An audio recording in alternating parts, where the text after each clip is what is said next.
This is Joe Castello's WFO Radio Ignition, covering everything that has wheels, an engine, and a driver. The reason I race is to get the chicks. You know what I mean? NASCAR, IndyCar, Formula One, sports cars, and NHRA Drag Racing. Hey guys, just want to let you know, WFO rocks. WFO Radio is total motorsports. It's just so cool. Fasten your seatbelts, fire up the ignition, and drop the hammer. Yeah, let's do it. Now, here's your host, Joe Castello. WFO, how's everybody doing out there? WFO Radio is back in the studio after the NHRA Virginia Nationals and all that amazing stuff that happened out there. Fighting the raindrops, dodging them. Spider-Man McBride, 268 miles per hour on a motorcycle. What was that? History. Amazing stuff. Big win by Brittany Force. Big win by Robert Height. Amazing win. Matt Smith, Pro Stock Motorcycle, over Steve Johnson. That's heating up that rivalry. We're going to get to all of that here on the show. And we're going to bring on the great Giovanni in Miami as well as we get started. What's up, Giovanni? Look at that shirt you got on. Miami Heat. That's awesome. I love the Miami Heat. The idea that we beat Sioux Sixers and we've white hot heat this year. White hot heat. Both the Miami teams, the Florida Panthers and the Miami Heat, are advancing to the second round of the playoffs. That's kind of a cool thing. It's cool, man. Well, the Heat are now in the Eastern Conference Finals, which is the third round of the playoffs. Technically, Baston, right? Baston. And while yes, the Panthers have just advanced to the second round only, and we'll probably discuss more. But dude, this is the first time. Can you hear me? What? Yeah, I hear you. I said hockey's kind of slow. Well, yeah, they're about a week behind, but not only that, first time since 1996 that the Florida Panthers advanced in the playoff, man. The year of the rat. Remember that back then? I went to the Eastern Conference Finals where they clinched over the Pittsburgh Penguins. Look at that, against Lemieux? Against Lemieux. I saw Mario Lemieux skate at the old Pink Elephant. It was amazing. And that's that's where my interest in hockey came from. Like, I can't say that I'm a hockey super fan by any means, but I do like the home team. But I feel like the team was really young back then. It was maybe 3 or 4 seasons in, only 3, 2 or 3 seasons in, and they made that run, and it really got everybody down here excited. That's when they still played down here in Miami and not way in North Broward. John Van Beesbrook, Scott Mellery, and all those guys. Ed Jovanowski, JovoCop. I saw him on the Valleys the other night, dude, and you would never recognize him in the street if you thought if you saw him and didn't know that they told you if he didn't have a sign. So anyway, then after that, it all fell apart. They lost in the finals to the Avalanche and Patrick Roy. And then we haven't won anything since. We did make the playoffs last year, and we got whooped by the Lightning. And now we're back. And who are we playing? Chance at revenge. Say we get our revenge with the Lightning 2 years in a row. Back to there's your South Florida Sports Report. South Florida Sports Report by Joe and Gio. We're going to get into it a lot more later on in SportsCollision. We're also going to talk, NASCAR, a little NHRA drag racing. We'll get ready for Formula One. We're going to bring on the Patreons. I've already put on the link. We're going to give the fantasy results, do everything that happens on WFO Radio Ignition. We're going to do all of that stuff on this show, but we're going to do it pretty rapidly. Spent all day paddling the airports. It was really a great challenge. But I want to say, you're probably lucky you made it the way the weather's been all over down here. Well, we flew around a lot over Fort Lauderdale. I don't doubt it. Pattern. And I was upgraded. So that was okay. I was upgraded in the holding pattern, had the most amazing flight attendant. It was super, hello, my name is so-and-so, and I will be helping you today. And if you need anything, whatever, hey, Joe, you're nice to meet you. We're like, wow, what a nice person. I took a picture and tweeted it out. Hopefully American Airlines will do what I said and make her the CEO. But we'll see. We'll see. And I see some of our Patreons down there getting ready. So the subject will go wherever it goes. But we're just not going to go a long time. I'm in I've been reading a lot about voice stuff, like how to preserve the voice. And but not talking. That's the best way to preserve the voice. The voice, best defense. Don't be there. Apparently, not like talking all the time is one of the ways. Not talking all the time. Right. Not talking all day, every day is one of the ways to preserve the voice. In other words, don't make a living using your voice, is what you're saying. Yeah, exactly. But I digress because we had a great weekend. It was spectacular. Let me tell you about the people who make it possible for me to go WFO. I'll, put Giovanni out of the way while I tell you about these folks, because it's really amazing now that they're involved with WFO, and I'm looking around and I'm just super excited to represent a lot of these folks. Of course, Total Seal Piston Rings, the leader in ring seal technology. If you haven't heard the Hidden Horsepower podcast, you should definitely check it out. It's Apple Podcasts, Spotify, SoundCloud. But if you're in the engine game or getting in the engine game or having an engine built, you definitely want to ask for Total Seal Piston Rings. Go to the website. You can order them up there or have your engine guy do it. VPRacingFuels.com. Super excited to have Pro Stock back at the next race. They're making special lubricants for Camry Caruso, and she's their flagship. It's going to be very interesting to see how that all works out. She's already got one number one qualifier. But whether you're using VP in your race car or VP fuel additives in your regular car, VPRacingFuels.com. Supporting WFO Radio. Of course, Phillips Connect. Justin Ashley up in smoke right at the start. But what's going on at Phillips Connect is never up in smoke. They're going to try to prevent you from going up in smoke with your truck and trailer by outfitting it with many different sensors to keep you and your loads safe on the road. Go to Phillips-Connect.com. It is an enterprise business. So Joe doesn't just call up and buy stuff, but trailer dealers and fleets and trucks, they use Phillips Connect to keep their loads safe. And then there's FTI Performance Transmissions.com. I had an amazing, lifetime experience. I get to interview lots of drag racers, as you can tell, but if you watch WFO, but we usually do this Parade of Champions thing. After it's over, the Lucas Oil Series racers, they come down. And so now I'm noticing everybody's got the FTI Performance Transmission decal. Whereas before it was a decal that was on there that I noticed sometimes. Now I notice every single one. It's really amazing to see how many people that win races or go a long way use FTI Performance Transmissions. It's really amazing. I got to interview the Sportsman winners, the Lucas Oil winners, right at the turnoff at the top end of the racetrack. But it was just us and them. Just us and them. It was long after everything else had cleared out. Some Safarians were around, taking down the setup, loading up the trucks. Now, Frank Altilio comes around the corner. He's won first race in Super Gas. Just amazing stuff. Amazing moments. Thank you, FTI Performance, for supporting WFO Radio. Paul Lee and the team. Appreciate you guys. Frank Hawley's Drag Racing School. Marvin Rodak. And Samtech.edu also on board with WFO. We'll talk about them a little bit later. Bring Giovanni back. See, I hadn't gotten rid of your voice, just your mug. I soloed me out. I mute myself. I know better. Mute yourself, soldier. I'm not a rookie. This isn't my first podcast. And look at this. Look at this. Look at this. A trio of WFOers. She is repping WFO. Man, that looks like you should be getting paid, Sue. I don't know. That's too much right there.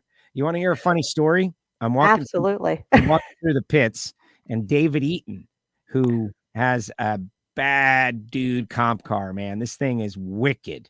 And I've always liked the car. The guy's from Florida.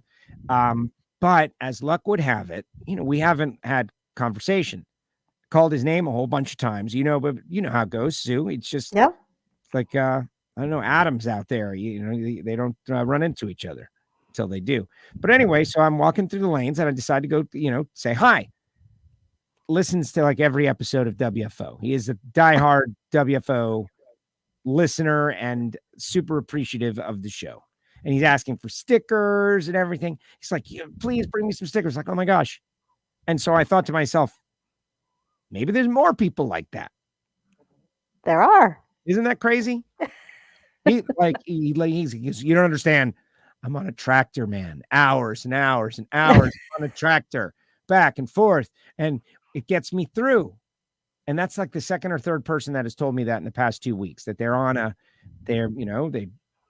have to drive a tractor or a mower or something that their mind would be dying a slow and painful death if they didn't have the show. So that's good. Made me feel good. Thank you for reminding me of that with your shirt and your hat. I try. Did you race this weekend? No, I fired up the smoker this weekend. So it was just a cook fest weekend for me. So had the smoker fired up and sending smoke signals out to the neighbors, and yeah, we had a bunch of food on that smoker. It was great. So I like it. Yeah, we are all ready for the let's just say the freezer's full now, and we got food to take with us to the races and feed our friends. So that's what you do. You just smoke a bunch of meat, mm-hmm. and then you pack it up and what, freeze it, or how does that work? Yeah, freeze pack it. Yep, and take it with us, and load it in a motorhome, and that way it makes it easy because there's those long days of racing, and you're like, okay, when are we gonna have a break? And if you have stuff ready and you just got to heat it up real quick, it makes it simple. Throw it in a crock pot or whatever you need to do. So wow, that's I'll be very honest. As much as I love grilling and all, and I do, but it's like basic grilling, like smoking things and all that. Giovanni, have you done the smoking of the meat? As often as I can, but I don't have a smoker. Right. So how do we need to get a smoker? Is the thing? No. I've seen they have a Traeger grill that looks really cool and interesting, and it doesn't seem like if it's a mess. I saw one on sale. It's under $1,000. It's not cheap though, but it's not as much as the cool Weber. Yeah, I have a Yoder. Well, I don't know. I've considered trying it, but Yoder. I don't know. I have a Yoder. Yes. Okay. Is that that sounds like it's a good brand? It is a good brand. Do you use any Marvin Rodak products when you're smoking meat? No, but I'm usually drinking his coffee. This has been brought to you by Rodax. This guy knows. Coffeeandgrills.com. That's right. 817-924-6821. Well, he's big into the grill business too. He is. Grills, smokers, and all of that stuff. I'm telling you, I'm going to get out to Texas. Who knows?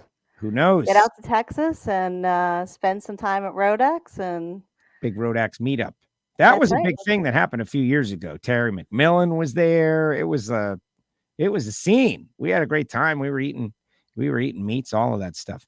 Oh, all right. The brisket, especially Texas, no better. Exactly. Bobby Graham is joining us now too. We got Stu Morris. We got Bobby Graham. Hello, Bobby. How are you doing? How are y'all doing, guys? I'm doing great.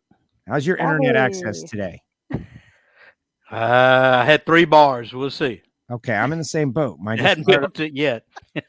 Well, if anything bad happens, it's my fault because I just fired up the computer here, and it's like not ready to work yet. It's like me at 6 a.m. It's not ready to work yet. It's gotta it's gotta have its Rodax coffee. I don't know what computers use for coffee, but it needs it. So there you go. All right, we're gonna get into this is gonna be one of those shows, guys. I don't want to call it a forced march or anything, but Kurt Busch wins the race, a titanic battle with Kyle Larson in the closing laps. But it's the first big win. Like, to me, it's a historic win with the Michael Jordan jump man on the hood of the car. Like, I feel like that is something special. And now Denny and the team, they've won. The Jordan brand wins a NASCAR race. And they had that crazy print on it, which kind of some people like, some people don't like. Makes me think about Krista Baldwin's car, actually, the first car with like an animal print that I ever saw. And didn't really get as much publicity as maybe she should have. But that's me being pro drag racer, I think. But this is a big deal. Let's see what Kurt Busch had to say about his win with 2311 Racing and Michael Jordan. To win at 1.5 miles, to beat Kyle Busch, Kyle Larson, to be in position for the win, I knew it was there. I had to dig deep and had to find something. Just had to find something that would be a little bit above Larson, a little bit of a trickery move on Larson. And I said, I just have to stay close. I got to stay close. After we got beat off pit road and we were restarting third, I just got to stay close. Last year in the fall race, I finished fourth here and burned up my front tires on that last run. And I was like, if I stay close, I think my little Kyle, if he can't get the lead, the 18, he'll let me slide through. And there was a definite connection of a JGR car helping a 2311 car. But it's deeper than that. It's family. And Kyle Busch helped me as far as a pass to not break my momentum. And we saw that happen with Larson when I was racing him before that. And turn 2 was his weak spot. And that's where I knew I needed to make the final move. And it all unfolded perfectly where I was able to make the move and not lose momentum and break the draft and bring our Toyota home to victory lane with Jordan Brand, Monster Energy, Toyota, everybody that's part of this. It was that moment where I could not let the team down, and I didn't want to have to make a phone call to MJ afterwards on why we did not win. And so I could definitely feel the connection. I'm proud that we won today. Okay, I thought that was an excellent debrief session by Kurt Busch, and I don't always listen to the audio, but I'm trying to get into the groove. Normally, when I get on a plane, I just kind of am like vegetating, and this time I was like, let me download the press conference, the NASCAR race, and I'll listen to it. And it was like, wow, and I listened to the whole thing, and I found they're generally not that long. No, and this one had Denny Hamlin talking about the win as the owner. And he basically said that he colluded, that he reached out before he was supposed to try to bring team guys on with Kurt. But he said, he made the mistake. They're not always amazing and enlightening, but this weekend was. So you should go back and listen to the press conference just to see how this team came together and how proud Denny was and how he wanted Kurt and how he went and had like Kurt's former teammates brought him to lunch and they talked about Kurt, like, all right, guys, I'm thinking about doing stuff and I want Kurt. Is this guy a good guy or a bad guy? Is this guy a good teammate or a bad teammate or a just okay teammate? And he said that they all said that Kurt was the best teammate that they had ever had. And he was perfect for the job and all of that, which is great. Cause I've been back to when Kurt got punched in the face by Jimmy Spencer. I supported this guy on the air. Remember that guy got popped? Absolutely. Was it another one of those awesome Jimmy Spencer moments? Come on, Jimmy you had Spencer to like that guy. Slugs the guy. But Kurt talks about that too. It was really good. But this is a big win. This is a historic win for Michael Jordan. Just hearing Denny and Kurt talk about calling MJ. Yeah, we're going to call MJ Gio, right? We're going to call up MJ. We didn't want to tell MJ that, we didn't win it. So Well, that doesn't fly with him too much. He's not about losing. He doesn't like to lose at anything. But and that's the thing. He's won with both his cars now. Just like that. He's got to win. That's a win. The jump man Look, I is on the hood of a NASCAR and it won. Think of the marketing that they can do now. Like they could yesterday, like we hope to win in NASCAR. Now they have won in NASCAR. We win, winner. What can they do with that? They can do some stuff with that, I think.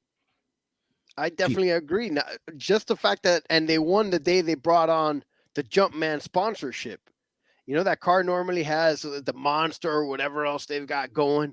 But the day they brought on the real mainstream brand, the one that's putting, it's got logos on NBA uniforms. They're making baseball players are wearing them. They are all over in all kinds of sports across all kinds of athletic brands. They make everything we wear. They are, essentially a subsidiary of Nike, but they sponsor a lot of stuff on their own. Derek Jeter used to wear the Jumpman brand. Derek Jeter was Jumpman. Early on in his career, he was Adidas, but then he switched.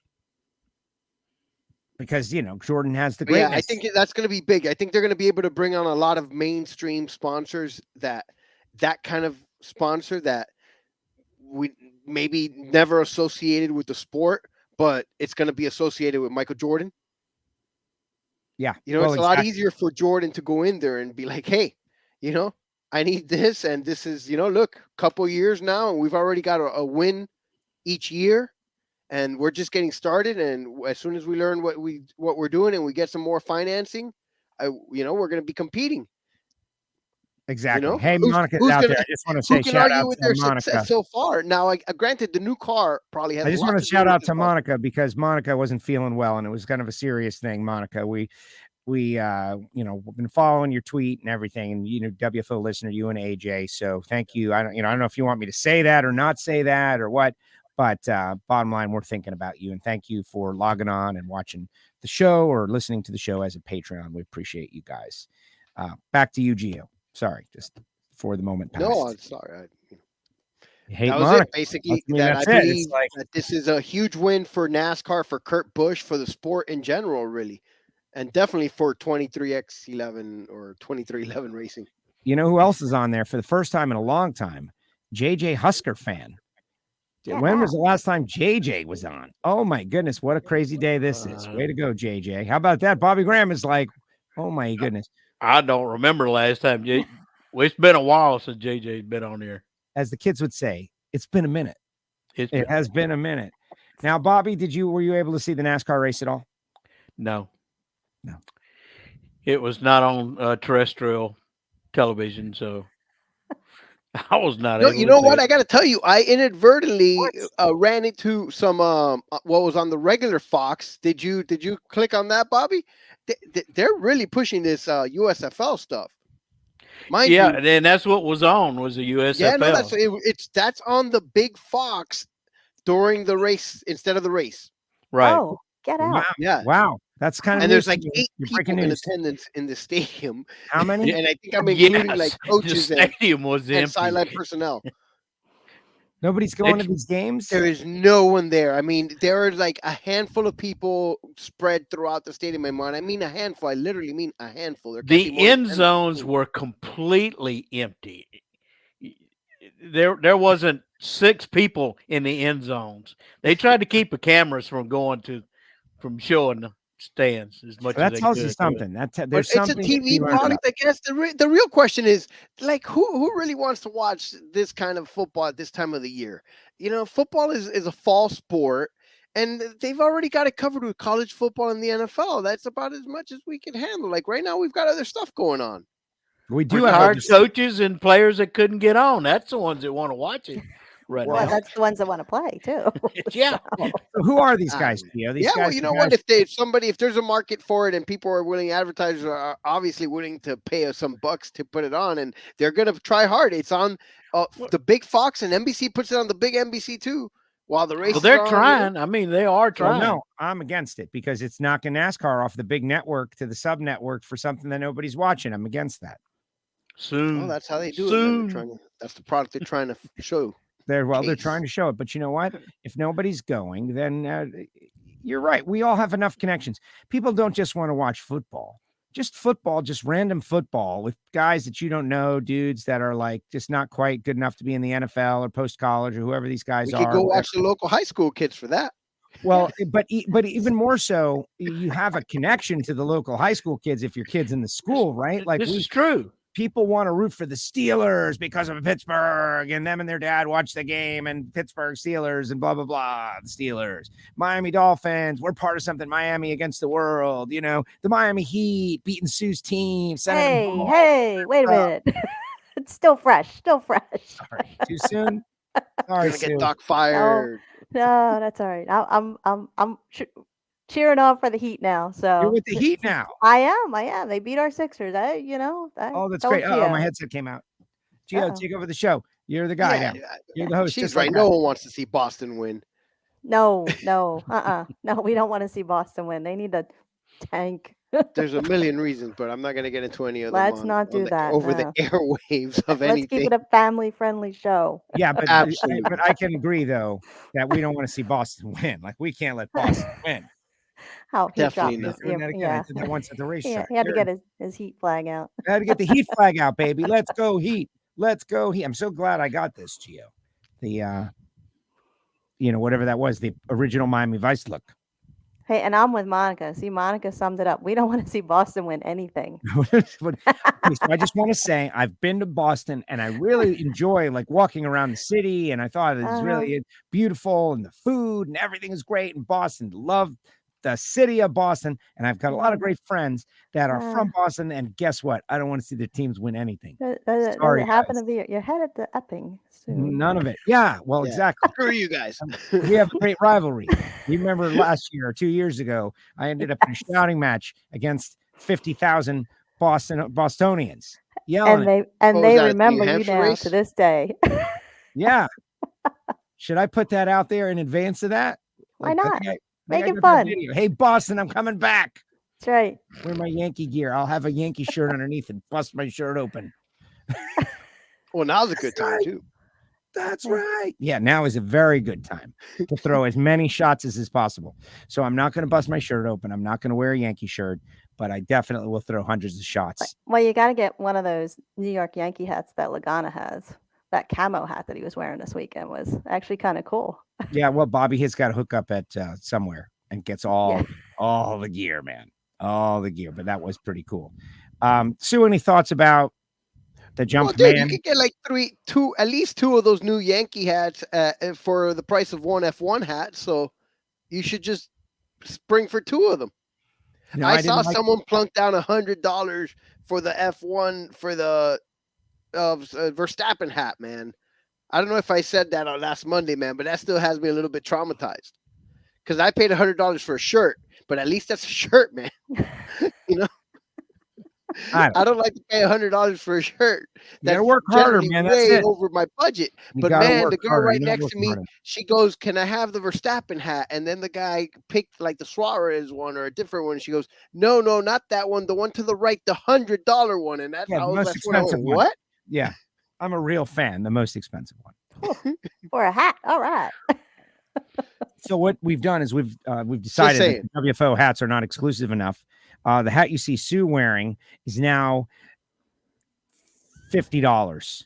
Whoa! Yeah, it's a $50 hat. Only half the price of a Max Verstappen hat. You think my old one look bad? Wait till I get finished with these. Yeah. Yes. Did you sell my hat, Joe? Says Monica. No, Monica, I've been saving it for like when you're really down in the dumps to send it to you. Sounds like now's the right time. That might be a good time. Yeah. Right. I think now is the right time. They're just sitting over here. I haven't been to the post office. Look, I have a brand new one, maybe. So I have a $50 bill on my head. You see, this one still has all its stickers. I can send it out to someone if someone's interested. Like a used car. You drove it off the lot money with a hat. All right. Let me give the rest of the results for the NASCAR race so we can move forward. But definitely a big deal for Danny, for Kurt. Kurt Busch wins the race. Kyle Larson second. Kyle Busch third. And it is the 11th time in NASCAR history that three guys with the first letter K in their name have finished in the top 3. Denny Hamlin fourth. Chris, I just made that up. I just totally made that up. I was going to say, is that really a stat?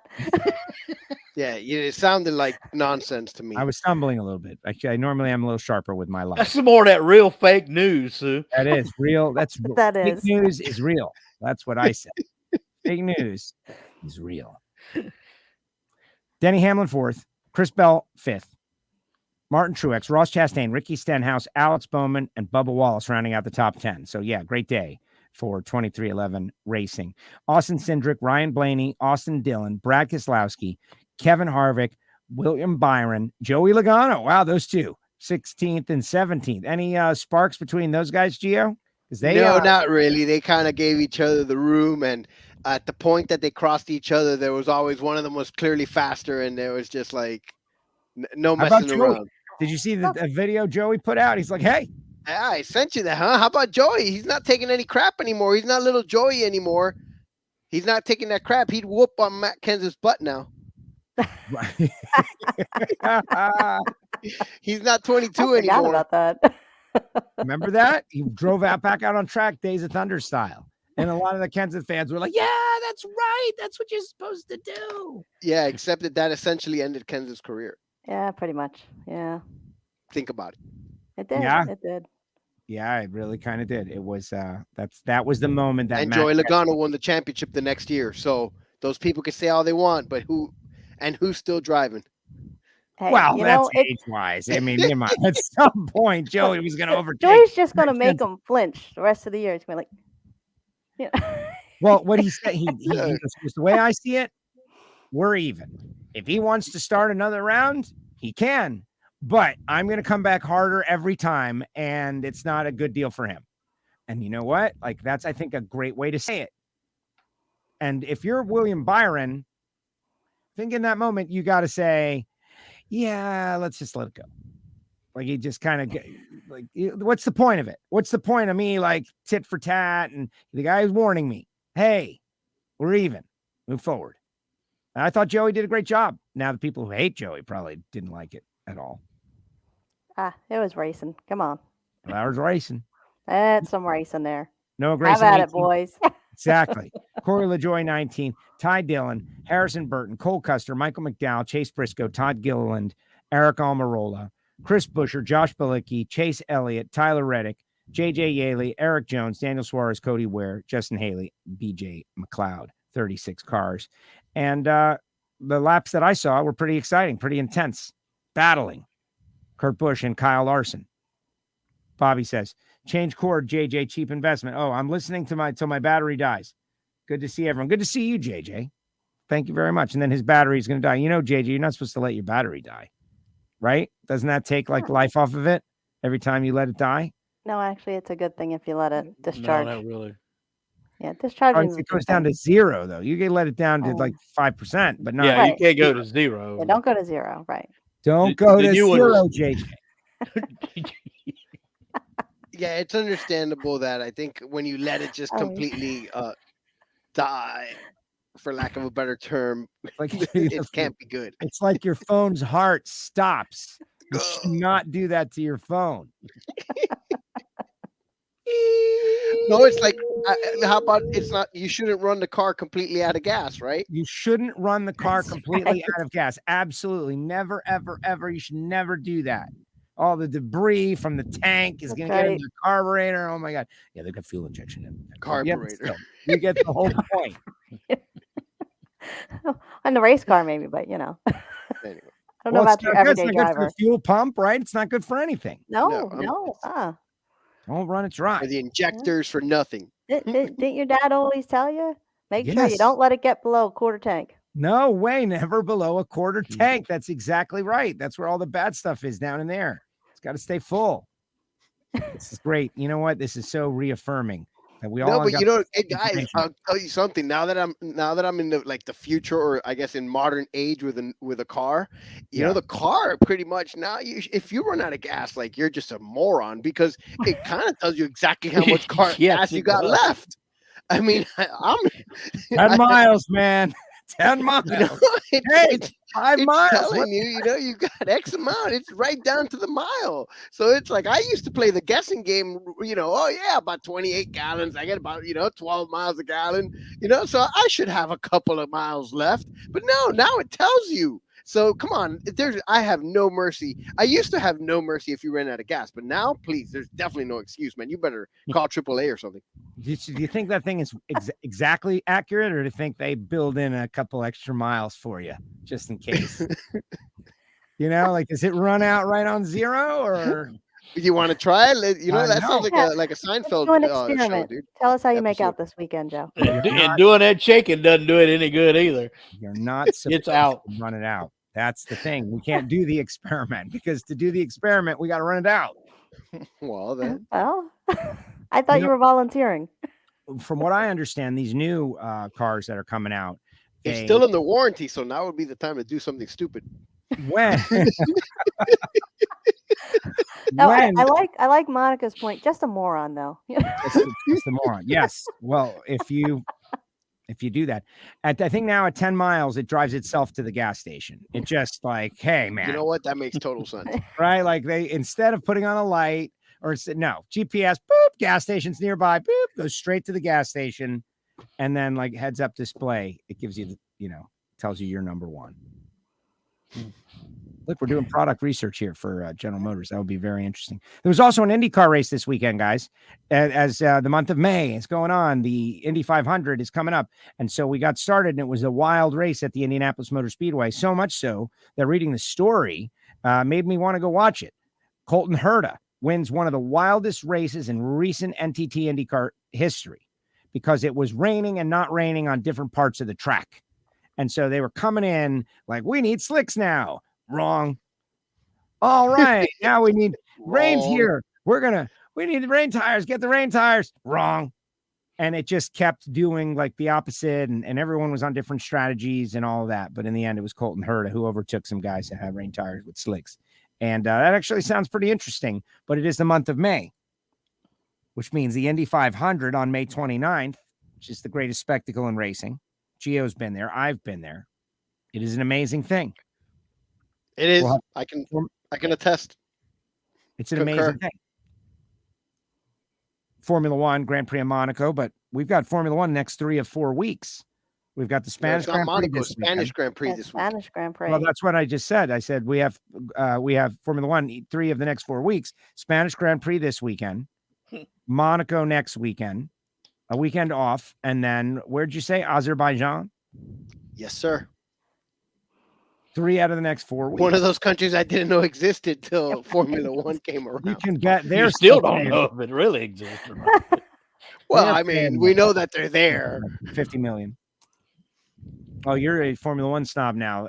Now that we've been to the Miami F1 race, you know what happened that we didn't get to talk about was the negative feedback on the Miami F1 race. Like Gio and I got on here and we were just generally positive. And but those were like 3. What could have been negative about it? Negative, negative Nancy over here. It got ripped by a lot of people. There was a lot of negative press about Miami, a bunch, way more than it deserved. Yeah, Planet F1. Oh, the Europeans were making a light of a lot of it. I think I heard that once, but I didn't hear much. I might bring up the Planet F1 story because I felt like tell you, I think they're all jealous. And as one of the show insiders sent me a story, the Las Vegas Convention and Visitors Authority has just authorized a $19.5 million towards the F1 Las Vegas Grand Prix over the next 3 years. They're gonna spread it out at $6.5 million per to help sponsor the race and with all the stuff that's going on there, and whatever needs to be done. And in exchange, look, this is how those things get done. In exchange, Liberty Media is going to purchase 39 acres of land east of the Strip where they're going to build the paddock and pit complex for the Grand Prix. Bing. Bing. See, that's how one hand washes the other, and, stadiums get built. And is there any problem with that, though? Like, what's the alternative? No, I mean, look, to be honest with you, it's coming. The money comes from the general fund, which consists primarily of room tax revenue from the hotels and casinos. They're going to make that back. It's kind of like everybody, yells and screams about the Marlins Park, but in theory, the money that was used from from bed taxes around here. Now it could have gone to a gazillion different parks and other, things, but it couldn't have gone to, like, say, give more money to X profession or anything like that. It could have only been used for certain things like that, like in theory, parks and things for the community. And so somehow, they convinced the 5 commissioners, or you only really got to convince 3 of them, that that Marlins Park was the right thing to do. And, here it is. But you know what? In general, now that it's done and we have no choice, hey, it's a great place to go watch a ball game. It really is. It really is. Marlins Park is a great place to go watch a ball game. And they're doing okay. But, I don't want to ignite another round of our vicious feud, Gio, but they're doing a poor job with what they have. And that's where I get mad at it. And you know what? Since we're on the vicious feud, where did they get all those employees for that Formula One race, Gio? Like, where did all those people come from to staff the Formula One race? 100,000. You mean those super long lines that we waited at on Sunday to get things? How well, but all those food places were like outside concession places that brought in, they were like subcontracted out. Yeah, it wasn't like a lot of people from Orlando. But that's what I'm saying. Well, a lot of it was like that, like little food truck kiosks that came in and brought their own people and stuff. Remember, we saw the advertising from a couple of those local places. Yeah, well, I'm just saying that if you prepare, you can do it. For opening day baseball, the Marlins should have prepared better. The longest line at Marlins Park was, in my opinion, 5 times longer than the longest line I saw at Formula One. All right. 5 times. Did you even have that many people there? There was 30,000 people. It's just a question. The Yeah. opening game. 32,000, right? What isn't that what a pretty much max capacity is? Like 32 at Marlins Park. You can look it up, but not a lot as far as event standards go. Capacity is actually 37,500. So. Okay, so it was 33,000 there. It wasn't like every seat wasn't taken. There were empty seats, and they didn't hire enough people, man. Wasting our tax dollars, except it's not my tax dollars, just so everybody knows.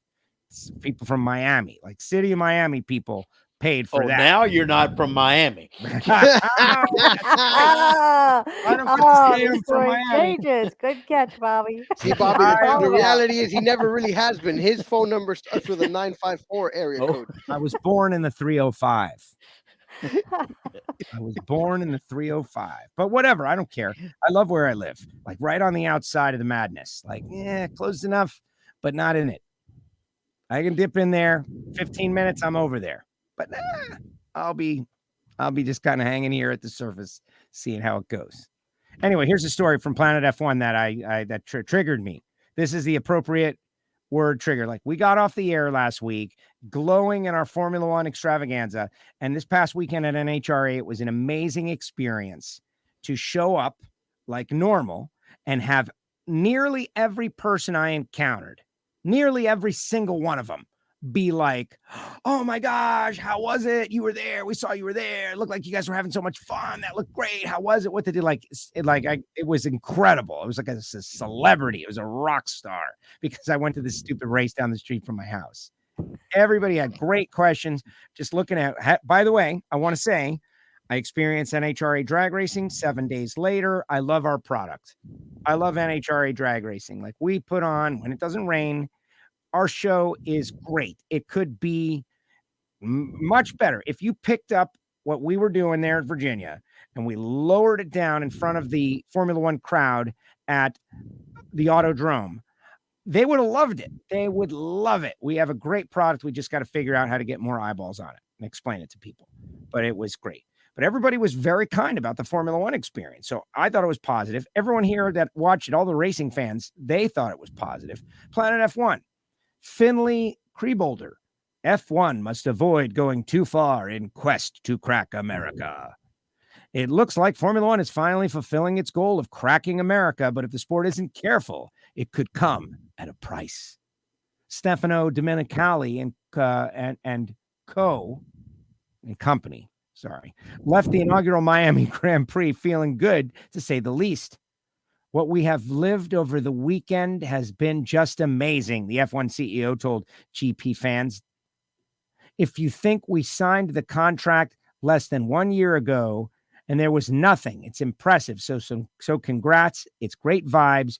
You can see what Formula One is today. And he's absolutely correct. The fact that they pulled off that whole deal was amazing. But I don't want to, we're here to talk about the negativity.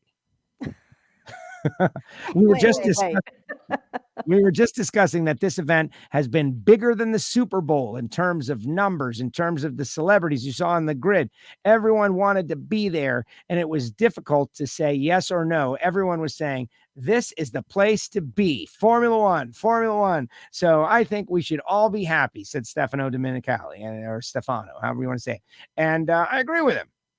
Indeed, there were undoubtedly reasons to be cheerful for the Italian and his colleague. One of Liberty's biggest goals when they took over from Bernie Ecclestone was to make a splash across the pond, and the first trip to the Sunshine State showed they've certainly done that. Not only were the crowds throughout the weekend huge, but they were passionate and enthusiastic too, more so than American F1 fans have ever been before. All right, there it is. That's pretty good. However, while those in attendance may have been loving it, the same can't be said for those watching from afar. While the F1 higher-ups were patting themselves on the back in Miami, many fans outside of America were shaking their heads instead for multiple reasons. The most important one was the fact that the on-track action wasn't particularly entertaining. with the race being something of a procession until the safety car came out late in the closing stages. Pause. Isn't that every F1 race? Monaco in 2 weeks. Isn't it going to be a procession? Like, aren't they typically procession? This is a brand new car. And yeah, there's been a little more passing, but I don't think that's a fair criticism of the Miami track at all. It's a brand new car. It's also a brand new track. How many brand new tracks are, awesome first race out? I mean, seriously. Right. They've already talked about things that they're going to change, right? How do they make changes to make it more exciting, allow more passing? But until they race it, and yes, again, it's a new car. You're not going to know it till you do it. So it's unfair criticism. Yeah, absolutely. Bobby, absolutely. What do you think? That's true what she said. I mean, how many things, anything you do on the first try with your first time you use an equipment, that you're going to get it right, that you don't learn something from it, and you can improve the way you do it the next time you use it or do it. I've been putting the show up on YouTube, and we're recording it now, but I either post it or I have it stream live. We're not live, and that confuses some people, but whatever. And my dad watched the show last week, and he said, Joe, the guy down in the lower left-hand corner, why don't you let him talk more? I was like, Bobby Graham? He's like, tell him I said thanks, but I'm learning to keep my mouth quiet. You need to let Bobby Graham talk more. He doesn't know me very well, does he? And I told him that you have internet access problems and that, we would love to hear from you more. So Matt in Australia is down there. What they're trying to say is it's not as good as Melbourne, is what he said. Let me get back to that. I don't know, man. I think it's better than Melbourne, but how would I know? Because I've never been to Melbourne. Okay. Procession until the safety car came out.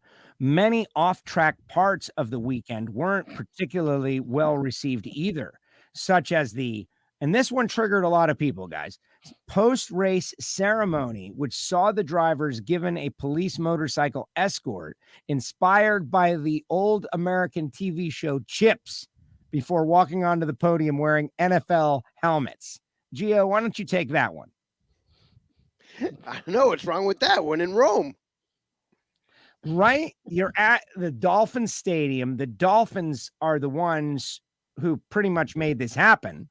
Without the Miami Dolphins organization and promotional arm, it was pretty much run out of the same offices, as far as I understand it, right?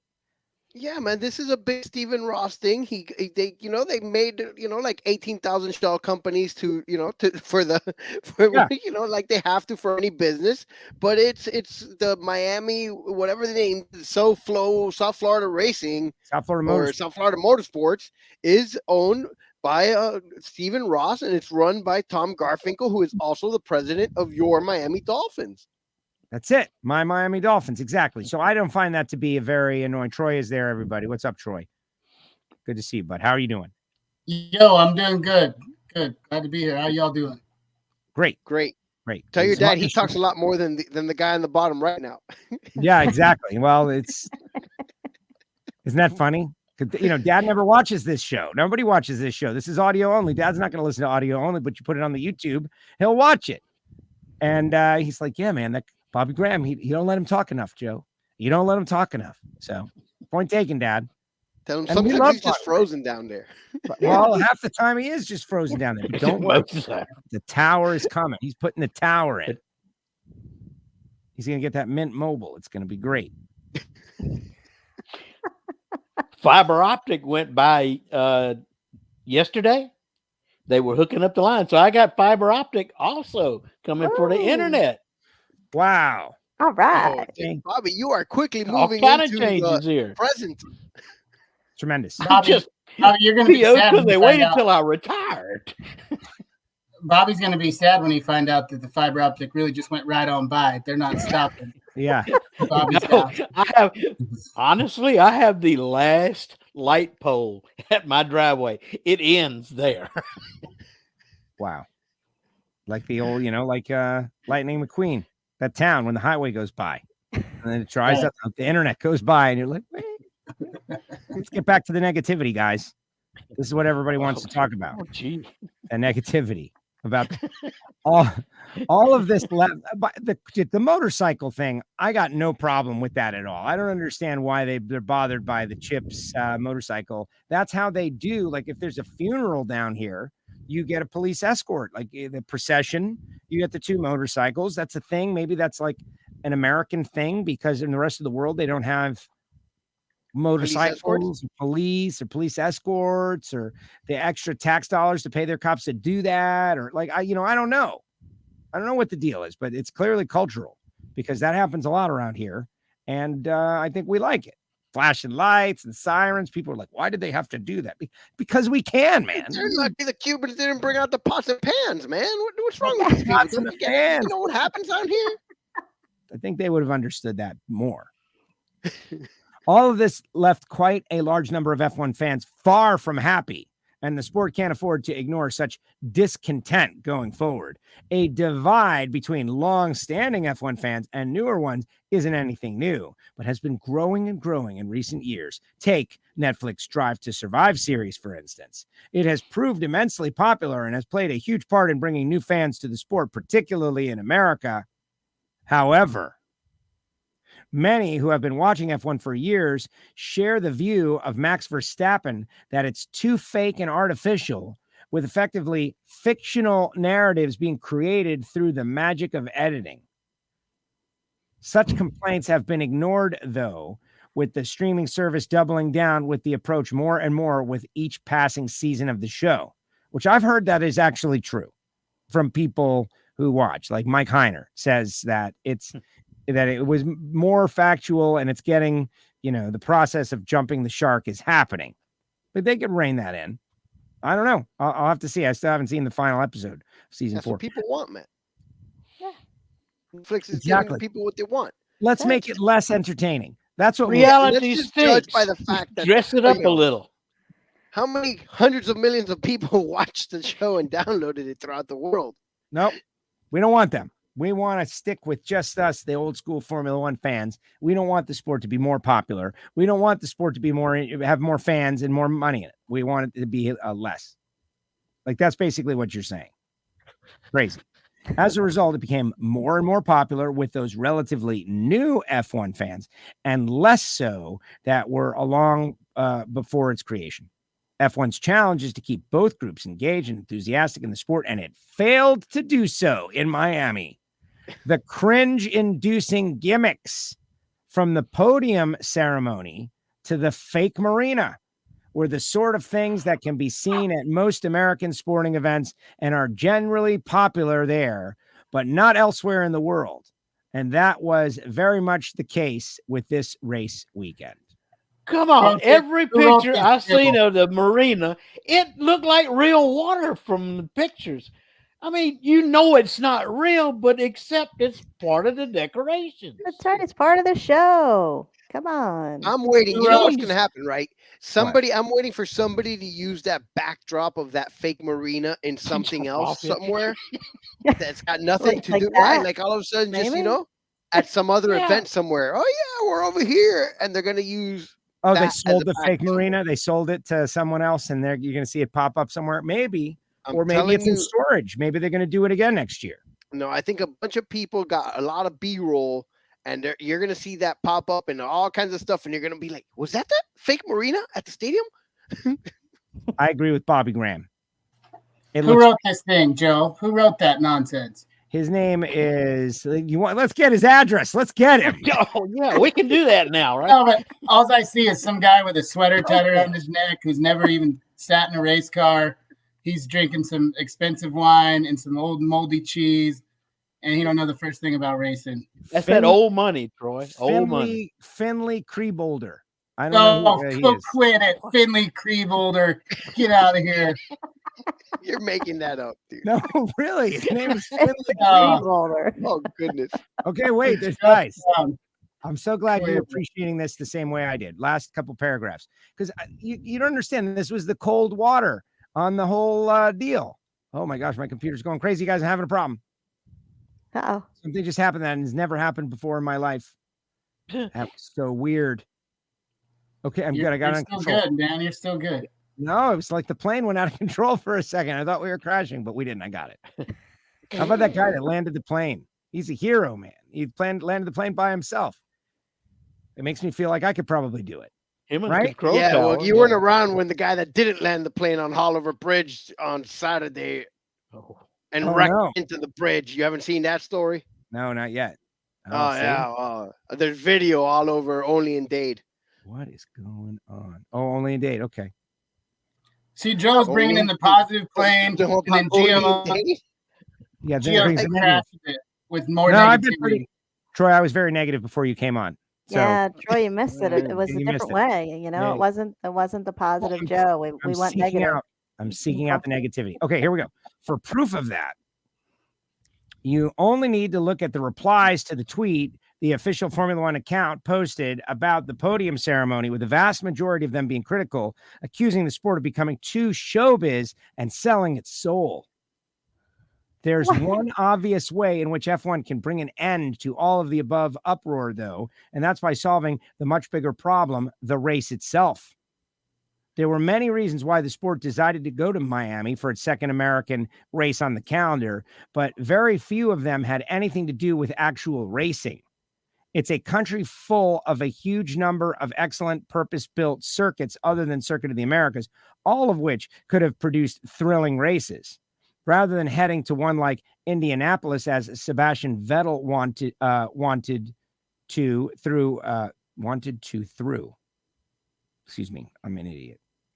F1 instead chose to build an unspectacular track in a car park, purely because that car park was in Miami, prioritizing glitz and glamour over entertaining on-track action. First of all, most of the people that saw Indianapolis didn't like that track either. That track didn't get rave reviews at all. Vettel just likes it because he got his first point there. They want excitement. Go to Houston. Turn them loose during evening traffic or New Orleans. If you want excitement, go there. They've done the same with the third race that will take place in the States, the Las Vegas Grand Prix. Sure, seeing the cars in such an iconic location will be quite something, but the racing probably won't be. Ultimately, making a race weekend more American, for lack of a better word, isn't a problem if it only happens when F1 heads to American soil. It's fair to say a fake marina being installed at Silverstone or Spa would not go down well. And the race itself is. Wait a minute. I think you've read enough. I don't want to hear any more of this. One last line. You got to hear. You got to hear. Many fans will no doubt roll their eyes at some things off track, like we saw in Miami, but they'll be able to live with them if they like what they see on track. If not, though, they'll grow unhappier. Is that the guy, Troy? That explains it. I'm sorry, Joe. That's it. Enough. That guy doesn't get one word on the show.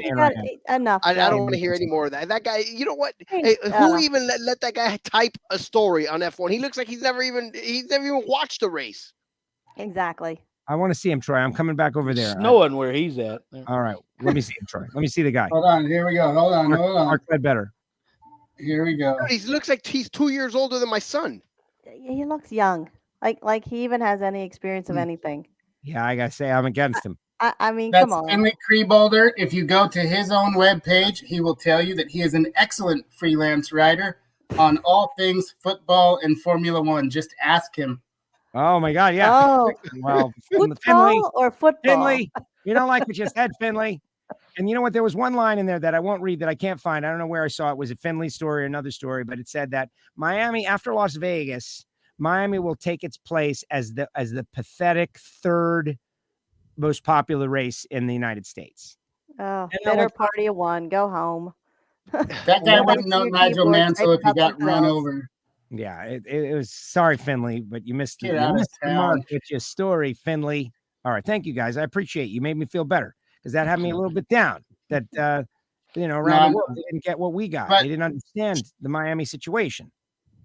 Gio's question is a good one. How does that kid get picked up by Planet F1? Yeah, right. Well, I can tell you. I don't know. Inexpensive. He has 547 Twitter followers. Bobby Graham's got more than that. Right. And I didn't buy any of them either. You know what, Troy? Yeah, Planet F1. What the heck is wrong with you? Giving a guy with 500 followers a voice like that to attack Miami. You might as well the sport of F1. And was he? You know, was he even here for the race? No, probably well, not. that is the question, and I bet the answer is no. So if you weren't here, you can't write a crap piece Finley and complain. Blame the it's feed. Just that simple. And blame Brundle and those guys. If you were watching on Sky, they totally missed it too. That was the worst part of the event. That was a joke too. If he would have criticized that, we'd be right there with him. Yeah, notice he didn't say that, by the way. He just accepted the broadcast as like the gospel, not that they miffed badly. Also, Dwayne Wade is sitting on Martin Brundle's lap, and he's like, "Too bad there's no celebrities around." And then he's telling that kid from Duke he thinks is Pat Mahomes. Yeah, Patty Mahomes, come here. Oh, you're Patrick. That's so good. And I know we're doing last week's show again, but I'm sorry. The Mario Andretti thing is a big deal, man. Zach Brown, they've now it's to the surface, right? People are talking about it, and everyone's excited about it. Mario's going to drive a current Formula One car, McLaren. What do you think that's going to be? Like Drive to Survive said, what? Oh, yeah. Zach Brown's like, I just got myself an episode. He's a genius. They're planning out next year's episodes. Oh, yeah, the one where Mario Andretti drives a McLaren. That one's probably going to be a pretty big episode. Drive to Survive. And Brundle's like, what? What do you mean? What do you, I don't, huh? What do you think of that? Nice they would have it in Miami. Right. No, it's going to be at Dakota. Oh, listen, the drama. JJ Husker fan, 20% battery left. How long will it last? That is a good question. He's down by his lake. He's out at the lake house. He's got no charger. He's watching. He's listening to this chaos in the very peaceful and serene environment of his lake house. I don't know if that's the right idea or not. Or maybe he's in the outdoors fishing. That's it. We're scaring the fish away. Did you guys see Charles Leclerc crash Niki Lauda's 1974 Ferrari 312? Did you see that? Yeah, he blamed the brakes. I saw that.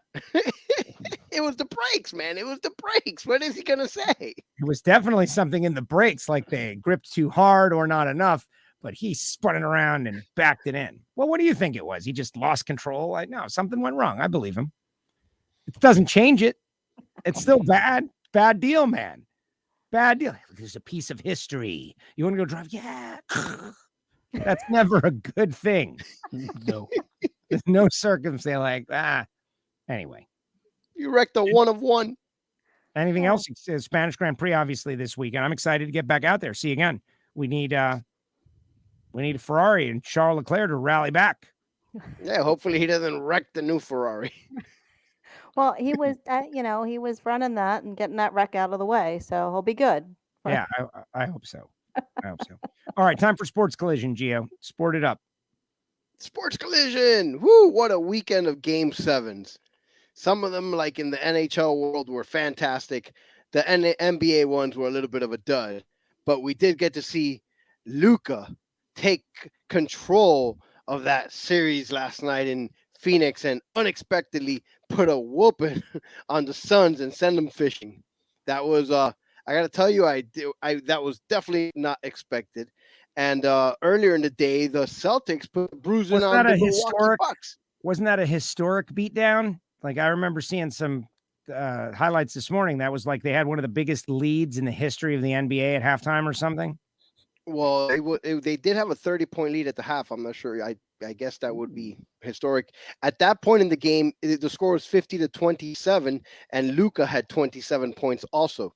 So he had pretty much matched the Suns all by himself. No, man, the guy came out, he scored the first 8 points, and pretty much took control of the game, and let's never look back. It was never as close as it was 26-20 at the end of the first quarter, and it was never that close again for the rest of the game. It was surprising. But like I said, now the matchups are set for the NBA Conference Finals. The Mavs are going to Golden State to face the Warriors on Wednesday, and your Miami Heat will be hosting the Boston Celtics right here on Tuesday night. And they'll play Tuesday, Thursday, every other day, as long as necessary. And then the Western Conference will play Wednesday, Friday, Sunday, every other day, as long as they need to also. What do you think? You think we can beat the Celtics? I know they've got a lot of guys that can hit from way downtown. Look, like I said earlier, I think the Celtics are a problematic team, historically for the Heat. We've had to face them a lot of years in the playoffs, but I think the Heat tend to beat them. I think this is the 5th time we've faced them in the playoff series of recent history. And I believe the previous record is 3-1. So I'm not afraid of the Celtics. I just think that, I hate these games against them. They are tough back and forth. They're never, easy blowout type sweeps or anything. But I'm confident that the Heat and Jimmy Butler are going to take care of business and end up in the finals. And one of the negative things is now we're going to have to deal with Bill Simmons in town, dude, and have to hear him all over the radio and all that stuff. But, amongst all the other negative things, we're going to have to hear how these Boston Blowhards are going to be here all week. Oh, they're going to be here all week. Absolutely. Olsen's Trailblazer says, go Heat, go Mavs. The Heat Mavs finals would be nice. Yeah, Heat Mavs final kind of scares me. While I do think the Heat will figure out a way to clamp down Luka, but there's just too much history between these two teams, and you never know what can happen. All of a sudden, JJ Barea is posting LeBron, and nobody understands why. Right. Well, wouldn't this be like the tiebreaker? Yeah. Like that would be pretty crazy, right? You know what? In the end, I think Heat in the finals. Let's see what happens. All right, let's do it. Gio, did you see that stat that the Boston Celtics have been in half of all Eastern Conference finals? There's been 74 of them, and they've been in 37 of them. Yeah, but how many are in the modern era? I mean, you want to count when there was 6 teams in the league and in 1950s and 60s? It doesn't matter. This isn't saying like they're better. It's just a stat of all time. No, it is. But I take the NBA stats. I live from the 70s forward. I don't consider anything that happened before that. Okay, but what about like the Yankees in the 20s? Do you look at that? Where's lower than we need it? It's different too. It's not the same. You really have to look at stats from the modern era of sports going forward, especially the way now. You can only compete against who you can compete against at any given time. So. Yeah, I think that you got to give the Celtics their respect as an organization. You have to. But you still go ahead. Pump them. Go ahead. No, I do back then, but it's not the same. Celtics at 5. Wow. All right. Wow. Like that's it. Boy. What do you want? That escalated. You want a little friendly wager there? Fitty. I'll put Fitty on it. Fitty. Gio? You good with Fitty? Gio? Yeah, man. Is that it? Is it a lock it? Celtics in 5. Not just Celtics win. Celtics in 5. And yeah, that's not going to happen. So, wow. There you go. There it is. Lock it in. An hour and 7 minutes into the show. Okay, so hold on, just so I understand. It's got to be Celtics in 5 for $50. Celtics in 5. Okay. All right. I feel like you're at a huge disadvantage in the wager world, but okay. Right. He's feeling confident, man. Sue, how does it Look at Bobby Graham. I like your style, Troy. Yeah, that's see, I like Troy's style too, because it's only $50. If he does pull it off, he's gonna have something that lasts a lifetime. A lifetime. Remember that time on the air? Comes on, this could be his sports radio moment. He's gonna cut this up, he's gonna put it out. Now we gotta post it. We'll cut it into a program. Not a huge loss, but huge win. Gonna be a soundbite. Very swag, very swag. But anyway, in other sports collision news, this weekend is the second round of the Triple Crown, I guess, second race, the Preakness. Yep. But Rich Strike is not participating. They're going to hold him out for the Belmont.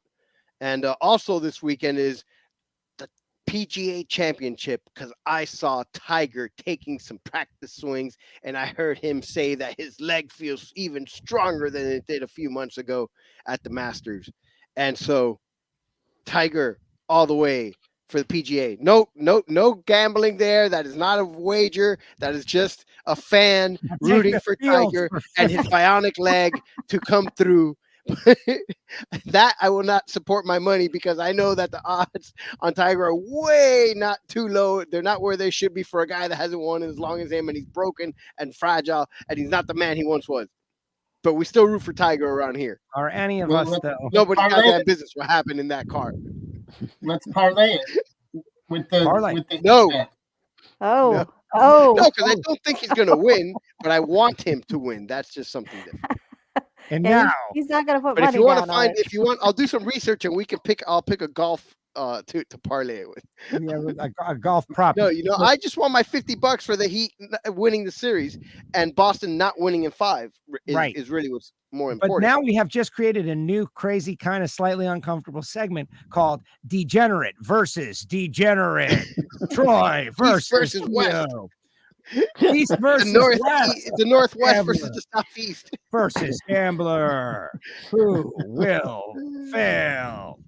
Well, I find it to be very interesting. All right. Is that it for Sports Collision? Dude, yeah, that's it. That's it. How do you like Boston from way out there, man? Like, you're like lowest Boston Red Sox fan. No, they're not my team, but Jason Tatum is a monster.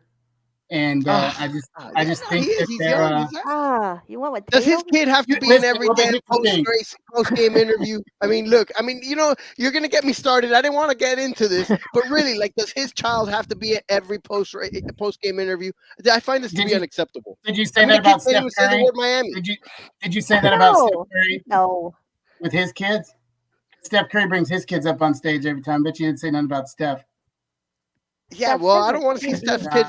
Look, I haven't seen Steph's kids recently. When was the last time Steph got the opportunity to even bring his kid? So I'm talking about what's going on now. I'm tired of seeing Jason Tatum and his kid in the post-game. You see, I'm all confused. I don't even know what's going on anymore. You're so flustered. You hate children. I would rather depend on all the Celtics than Tyler Hero and Jimmy Butler. Oh wow, man!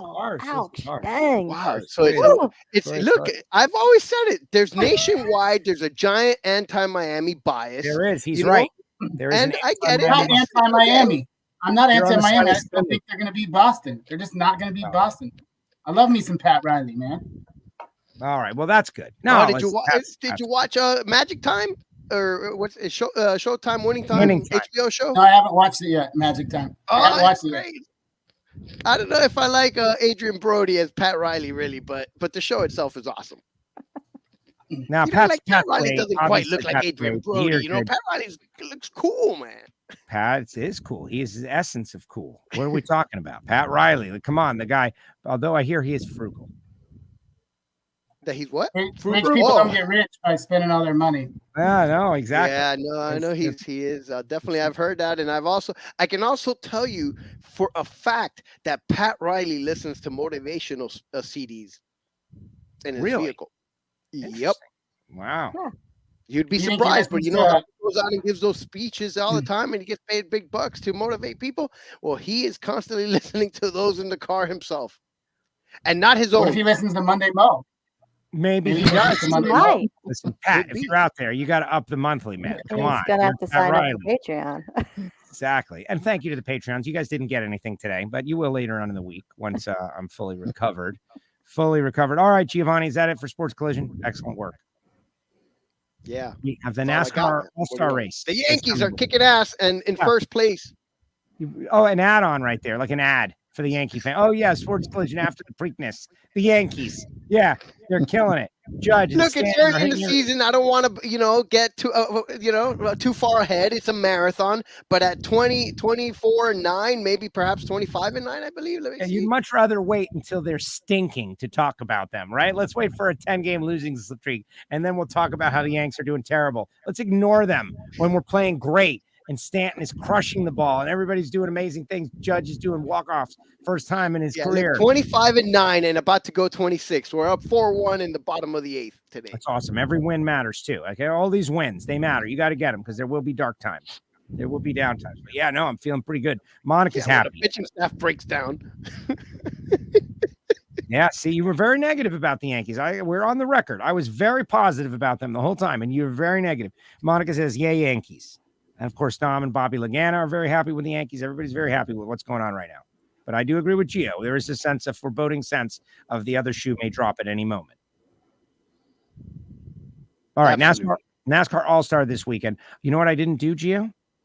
Fantasy. The fantasy results. Oh, I got super excited about Let's see what the fantasy Bobby results doesn't are. want you to do them. No, Bobby, I'm sure had a great week. Oh no, must do the Oh, fantasy no. result. Must No, I do this. didn't. Here we go. Ray Indy wins the week, 368. Ray Indy, who I don't know who that is. Ray Indy. Does anybody know? I don't know. Nope. Stoge second, 346. Fleetree third. Way to go, Fleetree. Dirt 99. Willie B Racing. Dirty Hippies. Gio in Miami.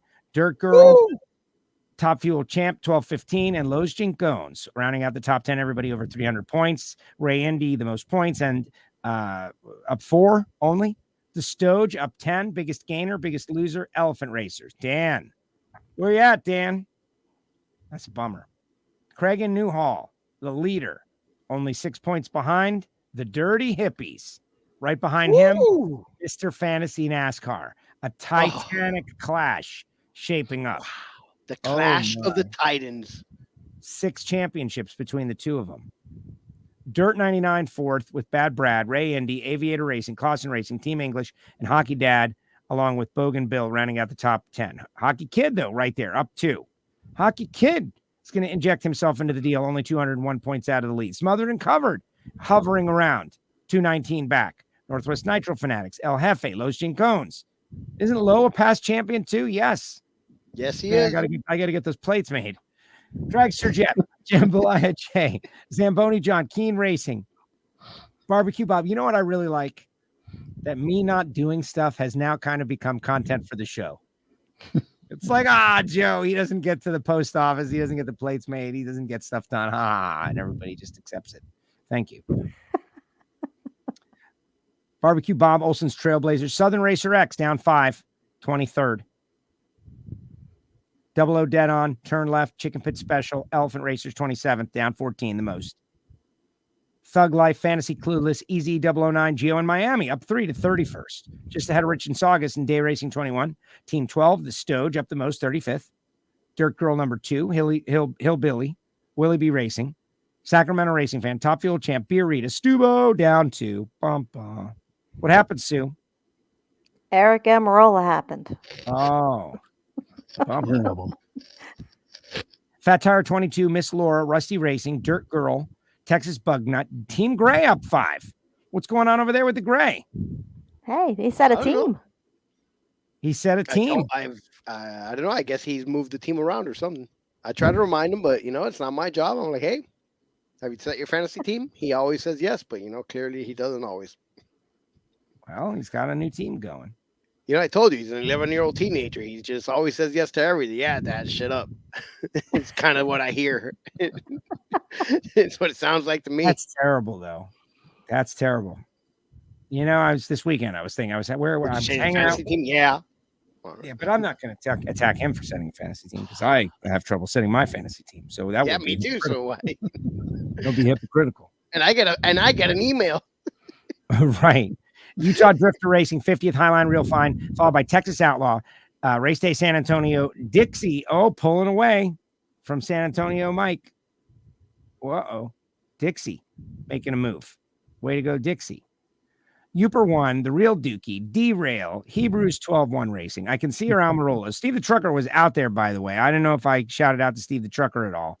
He was out there. Like, don't say anything, Steve the Trucker, because you're trucking. There he is, folks, Steve the Trucker. Enjoying a little WFO. In the dark. I'm in the dark. He's in the dark, as usual. Literally. Did you get your vacation for the U.S. Nationals? No. That's it. Oh, That comes to the ready That's room. wrong. It's terrible. I should be able to come on Friday and Saturday and Sunday and Monday pretty easily, but Wednesday and Thursday I won't be able to get off. All right, well, that's not terrible. You go Friday, Saturday, Sunday, and Monday. That's 4 of the 6 days. That's pretty good. We're not going to weep for you. But That's a full regular weekend, right? So more than. Yeah. So there you go. Yeah, but you will miss some stuff, but you'll see good stuff. There'll be lots of good stuff. All right, I'm gonna put you down in the viewing room. So guys, I'm just listening in. WFO, Steve the Trucker, he's down there. And there you go. Just listening in. Always good to see Steve the Trucker. Yeah. Mm-hmm. Here. Here, Almirolas. Intimidator Racing, Bulls Wool, Millerman, Lake Oconee Scott, Cervix Splitter, Race Day San Antonio Mike, that he's falling way behind Dixie. Way behind. 11 positions. Patrick the Webmaster, Who's Your Fan, Gareth, JJ, Driving Hard, Fleetree, North Star, Joe. I gain nothing. Dude, you didn't Wow. move. Man. Gain or lose nothing, but I'm ahead of Bobby. Bobby, it's me and you. The battle for last. I lost 3. I gotta do something. I gotta try. I gotta turn my life around, guys. This is terrible. Monica didn't do too bad without changing up my picks. Imagine that. Exactly. She was totally out of touch this past weekend. And I know why, Monica. Like, obviously, sometimes that's why you just set the team. And whatever. We finish at the bottom. Who cares? We can watch Rich and Fantasy NASCAR guy. All right, there you go. There's fantasy. Pretty interesting. Way to go, Patrick. I know you're out there, bud. Thank you for doing that. Appreciate you setting up the league. Fly the inhaler, up 1, still struggling. Just trying to make it. All right, we are on the home stretch here of this show. Said it was going to be short. We're an hour and 20. And oh, look who's popping on now. Look who's popping. Oh, he falls off. As soon as he started popping on, he fell off. It's a slippery slope out there. Went down under. All right, so let's do some final thoughts. Troy, you got anything else you want to say to anybody out there? You want to attack Gio? You want to wager on anything else? No, I want to shout out your boy Tyler Bohannon. He put on one heck of a race this weekend. You know, he's a heck of a racer, but he's turning into quite the promoter. He did a 10-50-10 over the weekend. Matt Dattis took home the 50K over Jeff Serra. When Sarah's 006 and 5 behind, you know that Matt Dattis is putting it down out there. Jeff Reed Jr. took the final 10K. Bill Webb took the first 10K. Really good race. For a while, it was the only thing on with all the rain, but they got hit with it too. But Tebow out there putting on a really good show out at Xenia. I think he's got a triple 50K and 100K coming up later this year. So he does. He's doing a good job promoting. By Tebow and his crew putting on that's great. Well, I was having a conversation with some of the Nitro guys. Like, you know, they were talking. We were having a conversation about big money bracket racing. You'll really like this, Troy. About like those guys are racing for more money than we are, and like what the heck? And I was like, well, guys, they are putting in their own money to race. And that's the difference. There's a $2,000 entry fee to these things. That's where that money is coming from. Nobody's putting that up. They're putting it up. It's like poker. It's like poker. You enter with a big number and then somebody wins a big number. What if you guys could put in money and have it be bonus? Would you do it? And that was the conversation, right? Like, what if every funny car team? No, that's not what happened. It was taken seriously. There was a lot of discussion. Like, what would the right number be? Like 16 funny cars, right? You throw in an extra $2,000. That's $32,000 extra that you could split up. What do you do with that? Is that a good idea or is it a bad idea? What if one team doesn't want to participate? And so we said we're going to draw it up, and that's where we're going to leave it. Like, what's the right number? Is $5,000 too much? And that was the term. That's what, $5,000 was too much is what I heard. Right. But an extra 32 grand to split. It's worth thinking about is the point.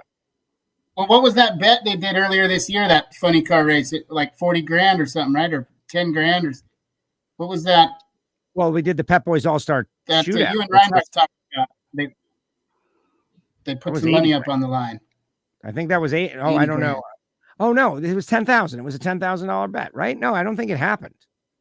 No, I thought that was. Or was that for top alcohol? The Yeah. It was top alcohol. So yeah. the 3 drivers each put up $1,000 at the 4 wide, and Bellamere got the money, and it was 1,000. Bellamere took the money. Bellamere, imagine that. What else is new? Yeah. And that's a start, though. I feel like he's do it, and it would be cool. Well, what if they did an exhibition race, like a big match race type deal, where all the teams put in a $1,500 entry fee, and they did a buyback round? It'd be cool. Well, so my idea, and this is going to be out there, and so now it's going to be everyone's idea, and it doesn't matter but like bonus bucks, right? Like bonus bucks, like you can. Like with the lottery, when you buy the ticket and you get the numbers and then you could get the bonus bucks, that's how you get the real deal. Well, there's the NHRA payout and then there's bonus bucks program, and you can put in $2,000, say, And then if you win or runner up or semis, you get a portion of that bonus bucks. But if you don't opt in, that's okay. But you don't get anything. You didn't opt in. So you don't get anything. And if we can work out that system, I don't know, man. I think that would be cool. But the talk was obviously you want to race for more money than bracket racer guys do. And they show up on a 10-inch wide tire because Spencer Massey started the conversation. This was a conversation about Spencer Massey. We're talking about Spencer. Like, this guy, there was a little bit of fun talk. Like, this guy shows up with nothing. So wore out Nova with 10-inch wide tires under it. And he's winning hundreds of thousands of dollars. What's going on with that? That was the conversation. And I and we talk the talk here. And I was like, well, guys, that's the thing. That's true. This is why. But you explain to them why. And so, like, there's talk happening, which I think is interesting. Like, wouldn't that be cool if that kind of percolated up? So was that a Troy's Big Money bracket minute or a small money minute? Yeah, that was a real minute. I didn't do the play-by-play. We didn't need to do that. But I will say, 5 nights in the last 2 weeks. There's been 7 nights of big money bracket racing. Door cars are 5-2. So that old tale, you got to have a dragster. It's not true anymore, man. These people in door cars got just as good as equipment as any of these dragsters. They can drive them just as good. And you're not. I don't know that you're at the advantage anymore if you're in a dragster when you're out bragging. Well, I think there's a couple of reasons for that, and maybe I'm right or maybe I'm wrong. But I don't know if they run them split at every one of these races now. But I know at the flings that they run them split until they get down to a certain round. I think that is very helpful for the door car count in the first place. And that's Peter and Kyle, man. They recognize that. It was something I was saying for years because I felt it. Like, you can beat 1 dragster and 2 dragsters. You can beat, it's tough to beat like 7 in a row. That's just really challenging, right? They come flying up on you 40 miles per hour. And that's back in the day when I was doing it. That's number one. Obviously the equipment is better. And I also think that the 8th mile racing makes it a lot more viable too. And those are all good things. Look at all these guys with like Spencer's car. You look at that, you can relate.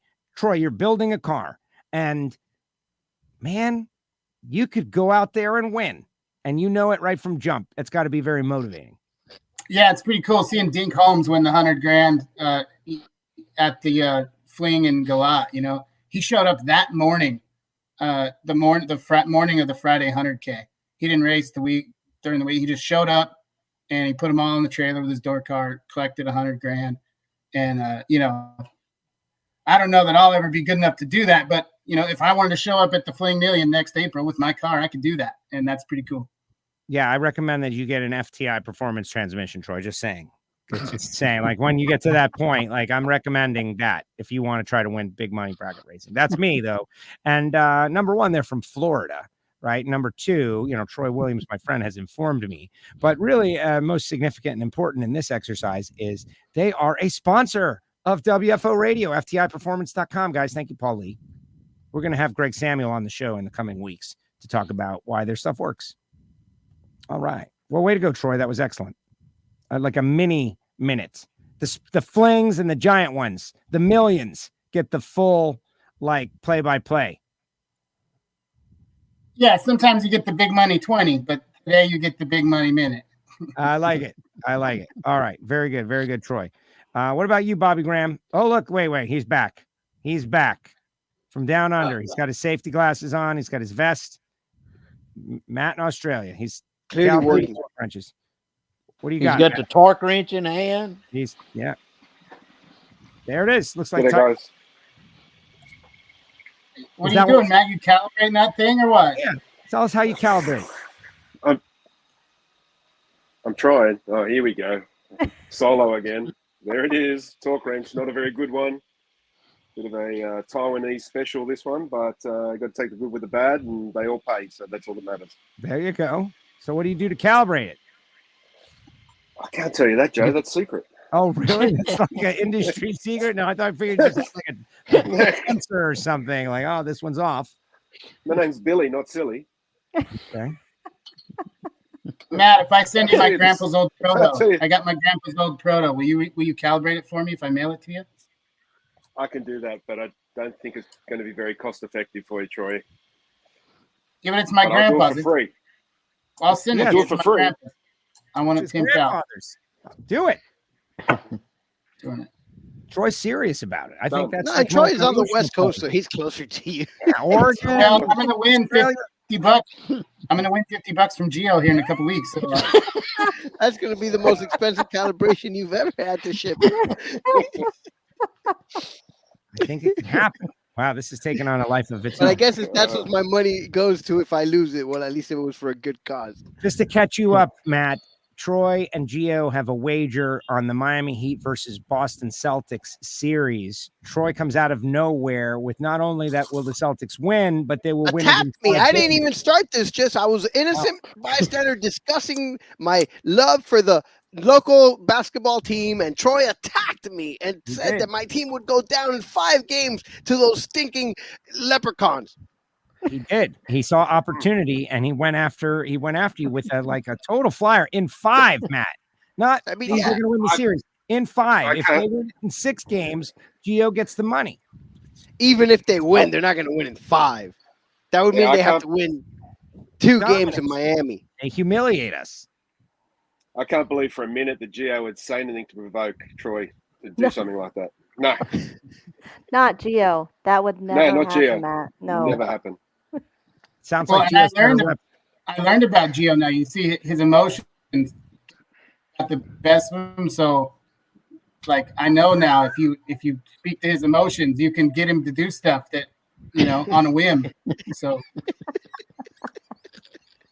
wow, I got you figured out. Yeah, that 2-mile run is still out there, right, Troy?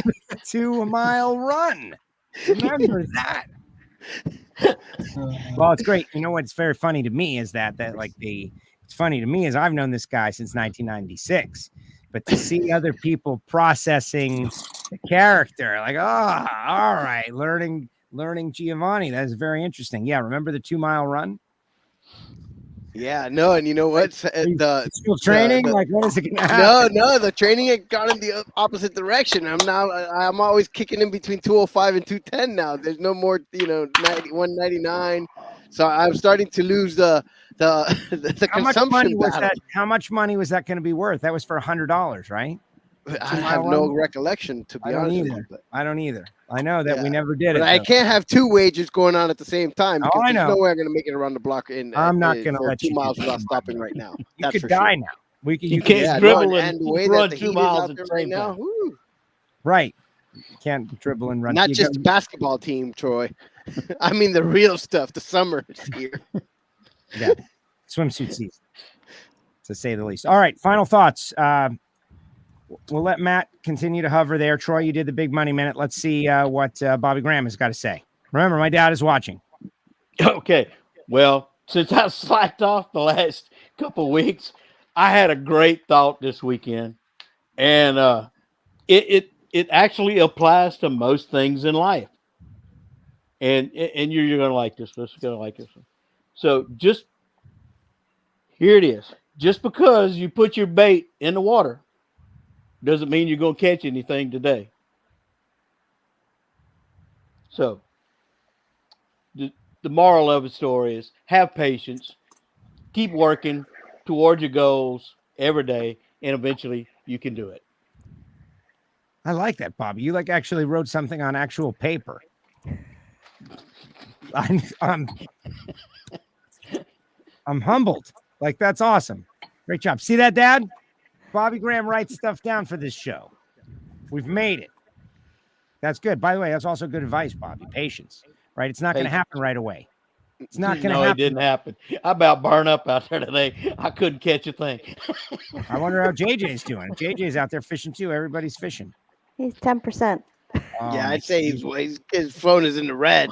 Yeah, I think it's over for. I lost all the comments. My comments are gone. I don't know where they go. Chat, private chat. That's right. 10% for everyone. Any new ones recently. What did you guys think of Spider-Man McBride? Did you see that? Oh, wow. That was incredible. I got to call that. That was pretty cool. I got to call that moment of drag racing history the fastest run ever, which is just random. What was not random was we had him on WFO last week. He came on WFO. Bump. Yeah. WFO, talked to me and Reinhart, laid it all out there, and then goes out and history, 268 on a motorcycle. That's absolutely insane. That's totally insane. 268 miles an hour. He said he could have gone 270 if he didn't have to like do that little move that you saw. He goes, that it could have been 272. But whatever. Did he put a sticker on? He had a sticker on when he showed up. I think I put it up on Instagram. I got it. Yes, you did. Right. Mm-hmm. He's standing there right here. He was so excited about it. He even mentioned WFO in his like post run press conference.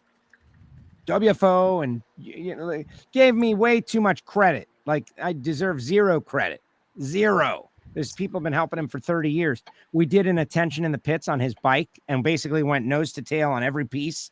And he goes, yeah, that guy, these made this, and this is from Australia. And this is like the whole bike has been assembled as like an international science project. It's really amazing. The front wheel is carbon fiber. Like the whole thing is a one-off work of art. It's really amazing. It's exactly what motorsport should be. And that'll be coming out at some point. But yeah, pretty amazing. It made big news down here, Joe. Who did? Spider-Man. Oh, really? Tell me about the coverage. Just in the Australian, Facebook pages and what have you, because over here we run Nitro Harleys and Top Fuel Bike, I guess you'd say, in the same category. We don't run anywhere. I think the best run is Chris Matheson, who's run down in the 6.0s. I think he might have one of Larry's old bikes or some of his technology on board. And that style of racing with the 4-cylinder nitro bikes is big as well. I prefer it. No offense to the Harleys. They're quick, 620s, 630s, 230. This is a different level. 560s, 260. They're longer, they're meaner, they're like the slightly higher RPM gives it a different pitch. Sounds like it. Like the place stopped, like everybody loved it. It was like they could do that at I don't know, 5 events, right? Like pick 5 big events. Indy, this one. I think people would come to see that, just that. Like a little match race between those two guys. Or maybe God forbid we get 4 of them out there. They're pretty wicked. Absolutely. And obviously, the guy goes down the track. Broke a belt on Friday night. Steve the Trucker wants to know what was the previous record. 265 was the previous record. He had run. And it was his record, right? Yes. Yeah. They were 1 and 2 in North America. There was a guy from Sweden and a guy from Greece who have the ETs that are not as quick as Larry, but quicker than Dave Vantine. But neither one of those guys is active right now. These two are active. And the low ET is 5.50, 550. You see a 49 come on the board, it's new record. Larry thought he could get that. Like if he had ran again on Saturday night, he says he thinks that would have been the run. And the record was 265 and change, and now it is broken. Now it's 268.31, but the ET wasn't there. People loved it. Everybody on the starting line, the cycle drag video, Steve Torrence and Bobby Lagana, and like everybody is there to experience that. The guy was treated like a god. And our driver's social media, J.R. Todd, Ron Capps, everybody paid him the respect he deserves. That was really cool too, to see that. Like this, Force gets it all the time, but Force is like one of the guys. This was like an Elvis character coming out. Everybody was like, oh my God, we're not worthy. And he's excited about WFO. How crazy. Crazy stuff. All right, Sue, what about you? What do you got? You going racing this weekend? We are. Rockingham D2 has a divisional. So, and it's going to be a double divisional along with an open race on Sunday. So it's going to be sticky and hot down in Rockingham, but looking forward to it. Definitely got to give shout out to NHRA this past weekend at VMP and also the staff and everybody making it happen. You guys had a lot of things going against you and it pulled it off and got it done in the end.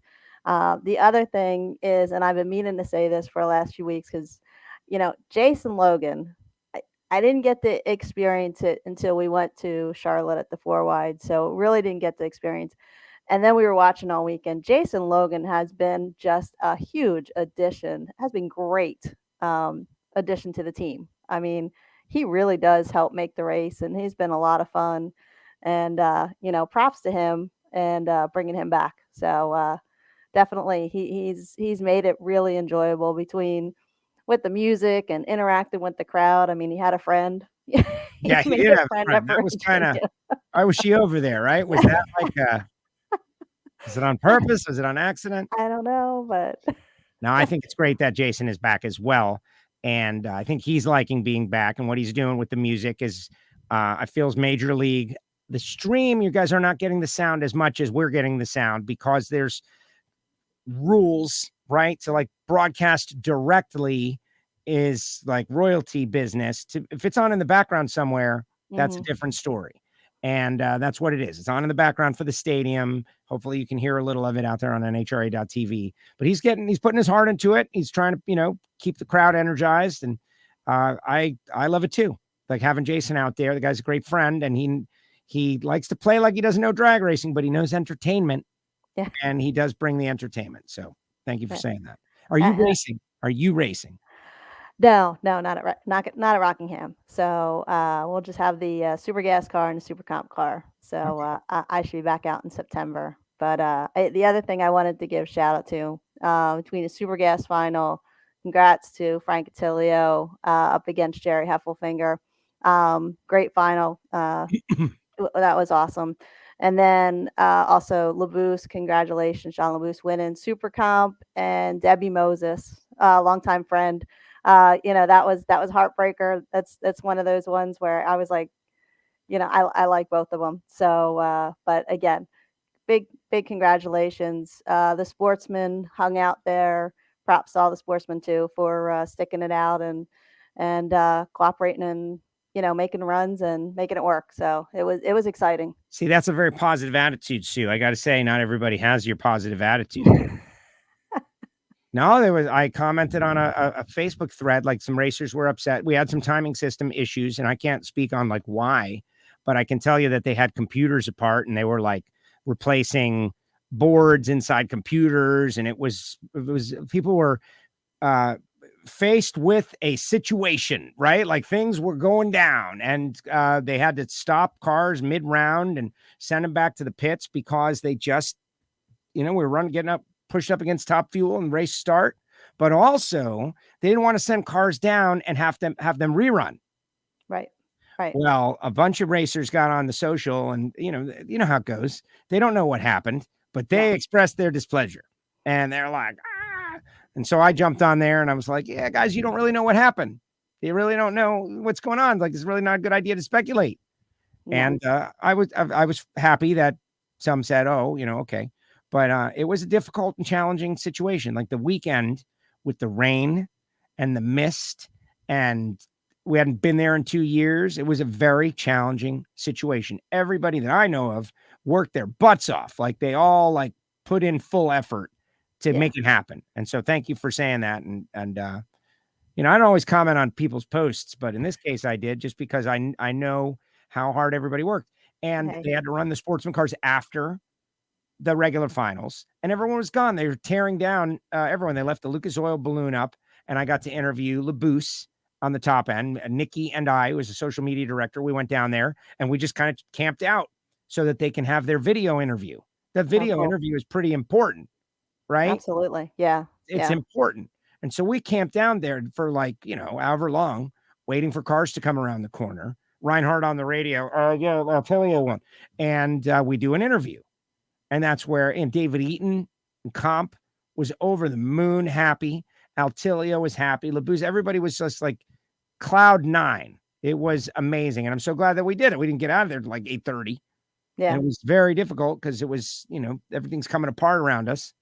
But it was good. Hey, at least you got it in. Like you said, that interview at the end is, you make that moment. That makes it special. And it's a big deal. Anytime you win, you get a Wally in your hands. It's a big deal. And you get a Wally in your hand at a national event. You've earned Jeff Longany. Sorry, Jeff, if you're out there watching, but people are going to see the video. He was like, yeah, this is great. I won. And they were like, all right, where's the interview? You won. And he broke down. Not a total breakdown. I got to tell you, Jeff, you did a really good job fighting it. He's hold it back. Hold it back. The emotion. Gonna hold him back. And he held him back. He did really good. There was a tear like down here and it went right back up into his eye. But it was a very special moment. Honestly, I started the show by talking about it because it was such a tough, difficult, and challenging weekend. And you know what? We got it in. 3 days of Nitro. We got it in. Every day got in. Nobody would have predicted that in a million years. Thursday of last week. So there you go. Good deal. All right, guys. Anybody got anything to throw out on the table before we part ways for this One more week? thing. Yes. Just a shout out to Pops Castello. Thank you, sir. Appreciate it. Bobby Graham. And you were more active. I swear, Bobby, it's because of your internet access. It's not any other reason. You've invested in the headset microphone. Sue, it's like, of course. I had to do something so the chair wouldn't squeak so loud through the regular mic. Remember the squeaky Get a chair? new chair. Imagine that. JJ Husker fan is now on the Charger, guys. He's making tacos on Mission Tortillas. And Matt, what's Matt got? Matt's got some sort of propaganda down there. What is that? NICT trace. I got a list too, Joe. What is it? I write a WFO list too. A list? Let's see. Yeah. It's going to be a WFO very good list. Oh. Oh, there it is. Look. Yeah, I'll get see. We take this shit serious, Joe. I love it. I love it. Everybody's got a show sheet. Subscribe. Thanks, Matt. Good job, Matt. Good job, Except Matt. mine is a bunch of little Post-it cards throughout the day, and then I have to put transfer them to this paper here. So if that doesn't make you guys want to subscribe out there, I don't know what will. Again, One line is the two drivers that went sucked for my fan. Yes, everybody's There's bringing a whole bunch notes. of these throughout the day. They're all bringing notes. What's Steve. Matt say? What is Yeah. Matt's? What is Matt's? What's on the sheet, list, Matt? Yeah, Troy's like wants to know. Yeah, what's on the list, Matt? What's on the list? What's on Matt? the list? Come on, Matt. For Joe, what I've written down here is I'm happy for you. Matt might have Matt Smith on this week instead of Steve Johnson again. Yeah. So your heart rate's going to be down and there's going to be less controversy. Not necessarily. No, I not don't know about necessarily. that Now I've just said that out That's loud. true. Probably not. Think about that. You watched the media Just center interview. Matt Smith said something that was first of all, he said a bunch of stuff, but in the media center interview, everyone asked their questions, and I didn't feel like it had been appropriately antagonized, and so I said, hey, this has been getting a lot of talk, and everybody's kind of maybe doesn't understand where this thing started. Like, go back and explain it. And so he explained it. And then we talked about how Steve said on the show that he was not motivated. It's like, were you motivated by that? And Steve said, no. And Matt said, everybody knows that is a bald-faced lie. And it was like soundbite. So Bump. yeah. But Did you ask Matt Smith how lucky he feels to win with a slower ET? Say again? I'm just wondering if you asked him if he feels lucky because he won with that slow ET because Steve gave it to him on the tree. Yeah, no, I think that Matt would be the first to say that he manipulated Steve's mind on the starting line with his double bulb and caused Steve to have a terrible reaction time. Well, And that was I talk. think it Turn the was wheel a little bit. start first. If you caught that part, because Steve normally starts second Yeah. because of his shorter routine. And you know what? Matt's Listen, like, guys, "After everybody has to you." know that I love and respect all these people as competitors, right? But Steve went up there and Matt Smith did like Tricky Ricky Smith stuff to him. And it was just like, it can't go down like that. Steve's going to have to elevate his game. He's got a fast bike now. Okay, that's another step forward. Fast bike, check. Racecraft, like situational racecraft, which is big money bracket racing all the time. You can't just cut a light and go down there and run on the number. You got to have moves that you're making. And Matt Smith has got all the moves. Did you see what Tricky Ricky did to Chris Thorne in Pro Mod? Yes. Chris Thorne has won every round of racing this year and was the number 1 qualifier and was dominant and gets into a staging duel with Ricky Smith. Don't do that. And that red. Now, it was only red by 1,000. You could easily say that, well, 1,000 of the second. No, man. The adrenaline coming up. He got out of his game. He got out of his game. Got out of his game. And I'm on the starting line watching it because the kid's a nice guy. And I'm like, don't do it, kid. Big mistake. Big mistake. And Lone said something about it. It was funny. He was like, Ricky's like a Venus flytrap. You're like, oh, what's this? You're dead. It was really good. All right, what else you got, Matt? Just a couple of quick things. We had the Bathurst on this weekend again for the third time that it's open for the year. It's a normal road most of the time of the year. And they had the 12-hour race, which was GT3 cars. And Mercedes dominated. And a gentleman who's an Aussie, but he lives in Mooresville, North Carolina. Hey. And Sun Energy. He's the president and CEO. He was driver of one of the drivers in his team, and they took away the win. So I thought there was a bit of a good connection there for you guys down there. Love it. The other one is this weekend coming. We've got another round of the Top Fuel Championship at Heathcote Park Raceway. And if you guys get a chance, have a look at it. A guy and his family bought the racetrack just over 12 months ago, and it was run down in the weeds. And he's created quite a great facility there with more to come. And fruits for his labor is he's been awarded a round of the Top Fuel Championship. So hey, it's but absolutely amazing what this gentleman and his family have done, and the effort and money they've invested in the place, and with resurfacing only finishing last week, and it should be big. And Jim Reed Racing are going to be there on site. That was the team that had the incident on the start line at Sydney 2 weeks ago. Gus going to be there? Not sure about that. It's all quiet on the Gus front, but I believe he's out of hospital and doing okay. But the team has committed to being at the track. So excellent. Should be a good weekend of racing in Australia at the level we race at. The last question I got for you, Joe. Is there some sort of broadcasters union or something? There might be. Commentators, you need to get on that, because there's this Tom Brady guy. He just got one hell of a pay rise. And I'm thinking maybe you should be talking to the union about your pay. Yeah. You know what? That is a good point. And by saying that, oh, wait, I've just received the text. See you later, Matt. I'm fired. I'm fired. Thanks, Matt. Okay. No problem. Maybe we start a shop in Amazon. No, you know what? There are things like that. There is an announcers guild that is more about like support and, teaching you how to handle situations the right way, that kind of thing. But yeah, your joke is. But unfortunately, Joe is not a member of the Tom Brady Guild, which is called the Jockocracy of America. Jockocracy of America. What's the number? I saw he's got high. First of all, it kind of made me sad, because that means he's not coming to the Dolphins to be the president of the Dolphins next year. Right? No. Well, the number is 10 years, upwards of 350 or 300 and something million. You know what? He's going to be great. Basically, it's more money than he has made in his entire career playing football. And he's going to be great at it. We don't really know, but I think he will. It doesn't matter. It's Tom Brady. It's Tom, right? It doesn't matter. It's Tom Brady, right? Even if he's not great at it, it's like, well, it's Tom Brady.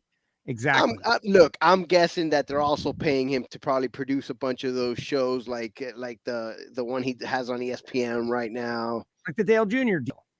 Right. Well, he's got a bunch of those. He's done one for Facebook. He's done one for Amazon. He's got and he's got one on ESPN right now. Now it's reasonable. Now it's reasonable. Jim. Yeah, exactly. Yeah, it's not reasonable. The podcast made the difference. Huh? That podcast made the difference. I think with all his incentives, it could be over 400, but it's like 355 guaranteed money, and then there's money on top of that, like with postseason and other appearances and stuff. But 354 guaranteed over 10 years or some craziness, nutty. That's they. They must have stated it in South Pacific pesos down here on the news, because they said it. They said 540 million over 10 years. So that might be in Aussie dollars. Yeah, it probably is, because they over here. I heard it was closer to what Troy said, 350 or 300 something. But like I said, it was more money than he has made so far in his football career of 23 years. So that's insanity. Wow. But you know what do you say? You know like, what? we'll get there someday. I'm going to start. And he might be like Tony Romo. You know, when Tony Romo, I didn't like him as being a Cowboys quarterback, but I'll tell you what, I love it when Tony is announcing a game. I mean, he is great. Amazing at it. I mean, calling the plays, what's happening, what are they going to do? Game. Oh, well, that's what Brady is going to bring. He's probably going to do the Tom Brady version of being in the game, and they know it, and they know that that's going to be awesome. Like, we're all going to basically hear Tom Brady call a football game, except from the booth, and it's going to be spectacular. Well, he is. I don't know if any of you saw that. There's that 30 for 30 Tom Brady and Charles Woodson of the Tuck Rule of the Tuck game. And him and Woodson are watching the game and reliving it. It's actually the first time they've been together since that actually happened. And it's not one of those super long ones, but I found it to be amazing. And he's actually, you know what, thinking about it, he's really good at it. He was the way he was dissecting the play and said, "Oh, it's clearly that I was a rookie. I didn't see and he mentions 18 different things happening. He goes, that would never happen to me now." You know, wow. One of those. Did you see his Instagram the other day, Gio, when he said, "Hey guys, that it was a fumble"? No. Yeah. He came out and he goes, it might have been a fumble. Yeah. I mean, it really is. It was a fumble the whole time. They got rid of the rule. That's all you need to know. They got rid of the rule. You know, when they get rid of a rule, you know, that's almost them admitting that it was the wrong call. Exactly. All right, couple of things coming out real soon. Obi-Wan Kenobi and Top Gun. I'm super excited about Top Gun. I'm excited about both, honestly. But the Top Gun thing, like, I might go to the theater to see this Top Gun, like, to just a childhood circuit coming together. But I know that it's Memorial Day weekend. I'm not going to be the only one going to see Top Gun. Theaters are going to be packed. I don't know how I feel about that. Obi-Wan Kenobi, I can check out at home. And, you know, I've been telling you guys about the Palm Beach International Raceway fight that's been going on. Over. Well, no, we received some news that the Formula Racing Group, that was the second bidder that got outbid by the warehouse company, has purchased a lot of land 20 minutes north of the track, and they plan to build their own premier racing facility that will feature road courses. It says multiple, and a drag strip and a go-kart track. And it is going to be, they say, 20 minutes north of the track. And it's like something farm motorsports. But it's one of those far, deals, man. The track itself is far from here. 20 minutes north, it's really far. And how much do you think that warehouse company helped them to get that land? Because now the zoning's going right on through with knowing there's another track. That thing's toast. You'd think. Who knows? So I would have preferred if it was 20 minutes further south. I was like, 20 minutes. Is it south or north? And they're like, north. Oh, wait. Northwest, probably. But driving an hour and 40 minutes to a racetrack versus not having a racetrack, or driving 3 hours, is a big difference. And with as often as I go to the track, I can handle that. If it does come true, which it has not yet come true, and part of my like spidey senses think, yeah, maybe this is all fake news just to get everybody to lose their edge in the fight to save the track. You know what I mean? Like Troy said, like, maybe it's not even happening, Troy. Maybe it's just BS, right? I bet they'll build the track, but I bet they'll build the track eventually, but that it just means that PBIR is definitely going to go away now, because now that argument of having the track, you know, the zoning commission is going to be like, oh, okay, they can race up there, build the warehouse, everyone's happy, and you still lose PBIR. Probably. And I told Madeline, I was like, hey, are we still fighting? And she's like, yeah, we're still fighting. I was like, all right, I'm still fighting. But I think a lot of people are not going to still fight. So anyway. All right, guys, that's it. Show's over. My voice is done anyway. And we're right on the 2-hour mark. Just like you said, Gio, this will be a short one. Bang, bang. All right, we're going to get rid of everybody, kick them out, and then I'll let Gio make final thoughts. Sue, see you later. There goes Sue. Oh, we're finished. Say it again, Sue. I'm sorry. Sue said WFO, everybody. Have an awesome week. There she goes. Sue Morris, Bobby Graham. WFO guys. Take care. Bobby Graham and Troy. WFO. Good to see you, Matt.